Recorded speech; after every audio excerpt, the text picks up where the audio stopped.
শনিবারের সকাল দুজনে মিলে মেলা কাজকর্ম শেষ করলাম। তারপরে আবার রেডি টেডি হয়ে বাইর হয়ে পড়লাম। প্রয়োজনীয় জিনিসপত্র কেনাকাটা করলাম। তারপরে ঘরে ফিরে আবার রান্নাবান্নাও করলাম। সব কিছু মিলাইয়ে দারুণ ব্যস্ত একটা দিন পার করলাম। হ্যালো সবাই রে, সঙ্গীতা সাহার নতুন আর একটা ডেইলি ভিডিও। আশা করি সবাই খুব ভালো আছো, আমরাও তো খুব ভালো আছি। এই হচ্ছে গিয়ে শনিবারের ছুটি, তাই না? আমরা আজকে ঝাড়ু দিচ্ছি, সিঁড়ি টিড়ি সব ঝাড় দিয়ে পরিষ্কার করতেছি। এইভাবেই কাটে ছুটির দিন। এই যে আমার অবস্থা।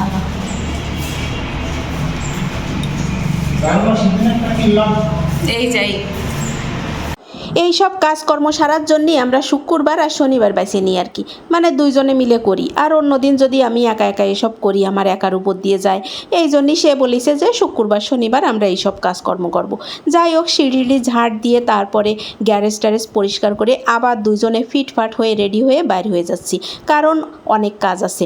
আর বাইর হয়ে ভাই কি একটা অবস্থা, কি যে রোদ্দুর, সব জায়গায় নাকি বৃষ্টি হচ্ছে, কিন্তু এই রাজবাড়িতে কেন যে বৃষ্টি সুন্দরী আসতেছে না, আমি খালি সেই টেনশন করতেছি। রাস্তায় এসে রোদ্দুরের মধ্যে দাঁড়াইতে আমার অবস্থা খুব খারাপ।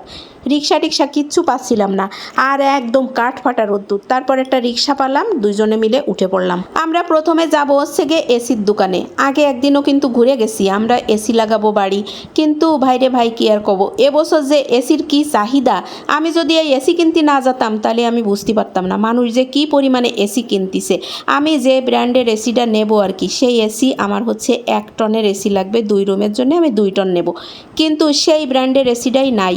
আর তারা বলে যাচ্ছে আজকে গাড়ি আসবে, কালকে গাড়ি আসবে, এরকম করে ঘুরাচ্ছে। কিন্তু আজকে শনিবার, আজকেও তারা দিতে পারেনি, আর কবে যে দিতে পারবে আমি জানি না। যাই হোক, এসির দোকান দিয়ে ঘুরে টুরে আমরা এবার চলে যাচ্ছি বাজারে। আমার দরকারি আর একটা জিনিস কেনা লাগবে, এই যে ট্রাইপড। এই যে মাই কত পরিমাণে কিনলাম। এই ভিডিও বানাই ট্রাইপড দিয়ে, ট্রাইপড ছাড়া তো আসলে ভিডিও বানানো সম্ভব না, কারণ আমরা তো এই যে ঘরে বসে যারা ভিডিও বানাই একারা সব ভিডিও মেক করি, তো আমাকে তো আর ক্যামেরা ধরে দেওয়ার মানুষ নেই। এই ট্রাইপড হচ্ছে গিয়ে আমাকে একমাত্র ভরসা, কিন্তু এ কিনে নিয়ে যাই কয়েকদিন পরে ভেঙে যায়। তো আজকে একটা নেবই, কারণ আমার এমন অবস্থা, এই সব কটা নষ্ট হয়ে গেছে, আমার এখন ভিডিও বানানোর মতো অবস্থা নেই। তাই আজকে ভাবলাম যে ট্রাইপড একটা নিয়েই যাব। কত রকমের ট্রাইপড দেখতেছিলাম, আমার তো ভাই যেটা দেই সেটাই পছন্দ হয়। এটা হচ্ছে আমার একটা দোষ, বুঝছো? আমি ওই দোকানে যে যা দেই আমার তাই পছন্দ হয়, কিন্তু আমার জামাই ওই যে খুঁজে কিনতেছে যে তোমার জন্য একদম হার্ড একটা কিনে নিয়ে যাব যাতে তাড়াতাড়ি ভেঙে না যায়। আমি তো ওই যে খালি ট্রাইপড নষ্ট করি, তার জন্য সে বাইসে মানে শক্ত দেহে একটা ট্রাইপড কিনবে যাতে তাড়াতাড়ি আমি ভেঙে না ফেলতে পারি। যাই হোক, এই ট্রাইপডটা কিন্তু খারাপ না, এ মানে ভালোই হার্ডই মনে হলো। তো এটাই পছন্দ হয়েছে, এটাই নিয়ে নিচ্ছি। আর এই দোকানে প্রচুর পরিমাণে ট্রাইপড আছে, তারপর মোবাইলের বিভিন্ন সামগ্রী, মানে দেখলেই খালি কিনতে ইচ্ছে করে। যাই হোক, ওই ট্রাইপডটা নিয়ে বাইর হয়ে পড়লাম। আর এবার হচ্ছে গিয়ে আমরা লেবু কিনতেছি, গরমের সময় জানোই তো লেবুর চাহিদা বেশি। হালি হচ্ছে মাত্র 30 টাকা 40 টাকা। যাই হোক, কোনো ব্যাপার না, যাই দাম হোক, যে মুহূর্তে যা বেশি দরকার কিনাই লাগে। তারপর চলে আসলাম একটু 3 পিস দেওয়ার জন্য। কত রকমের 3 পিস দেখতেছিলাম, কিন্তু ভাই মনের মতো হচ্ছিল না। আমার ওই যে মনটা আবার একটু খুঁতখুঁতে, বুঝছো? এই 3 পিস কাপড় যখন কিনতে আসি আমার মানে কিছু পছন্দ হয় না, এটা রেখে ওইটার দিক তাকাই, আবার একটা নেওয়ার পরে মনে হয় কি ওইটা আরও বেশি ভালো। মানে আর তোমরা শুনে না, এই হচ্ছে গিয়ে মানে আমার একটা এই যে বাজে একটা মানসিকতা, বুঝছো? তো যাই হোক, দেখতেছিলাম 1 দোকান 2 দোকান 3 দোকান 4 দোকান, মানে মেলা দোকান দেখতেছিলাম। জামাই আজকে সাথে আছে, বোঝো না, মানে সব দোকান দেখে খুঁটিয়ে বাঁচিয়ে তারপর কিনবো। তারপরে এই দোকানে এসে যাই হোক কয়টা পছন্দ হলো, আমি 3টা 3 পিস নিয়ে নিলাম। কি 3 পিস বানাতে দিছি পরের ব্লগে তোমাকে আমি দেখাবানি। তারপরে হচ্ছে গিয়ে একটু তরমুজ কিনতে আসলাম। ভাই এই তরমুজ কিনা হচ্ছে একটা ভারী ঝামেলার জিনিস, মানে নিয়ে যাই বাসায়, পছন্দ করে একটা দেহি কাটিয়ে ওর ভিতর সাদা। যাই হোক, আজকে আবার পছন্দ করে 2টা তরমুজ নিয়ে বাসায় চলে আসলাম। বাসায় চলে এসে এই যে রান্নাবান্না বসাই দিলাম।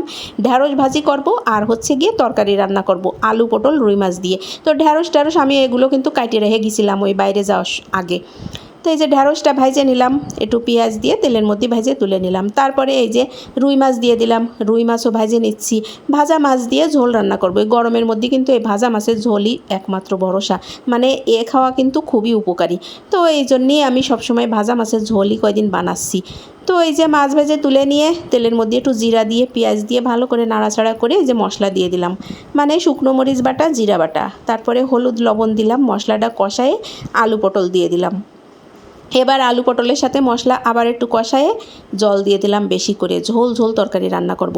কিন্তু ভাইরে ভাই, এই রান্না করতে এসে ছোট্ট একটা কড়াই নিয়ে আজকে রান্তি আইছি, তো এখন মনে হচ্ছে কি বড় একটা কড়াই দিলে ভালো হতো।